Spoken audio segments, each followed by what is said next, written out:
Hi friends, good morning. இன்றைக்கி Saturday வந்து நம்ம வீட்டில் எப்போவுமே வெஜ்ஜு தான். சாட்டர்டே என்ன ஸ்பெஷல்னு பார்த்தீங்கன்னா ஃபுல்லி லோடட் வெஜிடபிள் பிரியாணி. இல்லை எல்லா வெஜிடபிள்ஸ் போட்டிருக்கேன். கேரட், பீன்ஸ், பட்டாணி, உருளைக்கிழங்கு. இன்னும் இதில் காலிஃப்ளவர் போட்டிங்கன்னா நல்லாயிருக்கும். காலிஃப்ளவர் எனக்கு பிடிக்கவே பிடிக்காது பிரியாணியில் இருக்கிறது, அதனால் நான் காலிஃப்ளவர் ஆட் பண்ணேன்.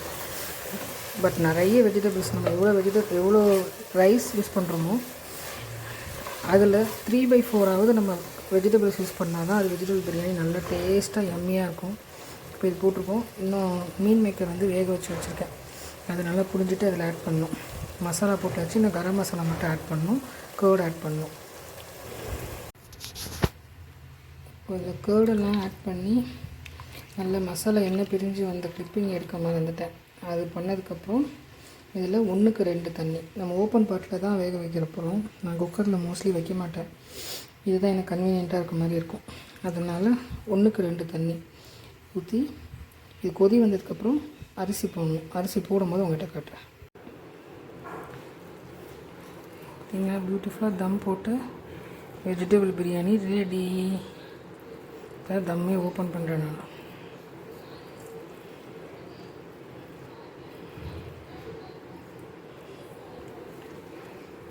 இவ்வளோ ஃப்ளஃபியாக சூப்பராக வந்திருக்கு பாருங்கள். நம்ம ஓப்பன் பாட்டில் பண்ணுறது இது ஒன்று. இதே மாதிரியே நீங்கள் நைட்டு சாப்பிட்ற வரைக்கும் அப்படியே இருக்கும். நம்ம இந்த குக்கரில் பண்ணால் கொஞ்சம் கேக் மாதிரி ஆகிடும்ல, அந்த மாதிரி ஆகாது இது. நீங்கள் பாருங்கள், இப்படி ஒத்தையாக அவ்வளோ சூப்பராக இருக்குது பாருங்கள். சைடிஷ் வந்து ஆனியன் கேரட் ரைத்தா ரெடி. இதில் மீன் மேக்கரும் பொட்டேட்டோவும் போட்டு குருமா பண்ணியிருக்கேன். இப்போ சர்வ் பண்ணிடலாமா? அவ்வளோதான், லஞ்சு சர்வ் பண்ணியாச்சு. Vegetable biryani, kurma, raita. Thank you friends.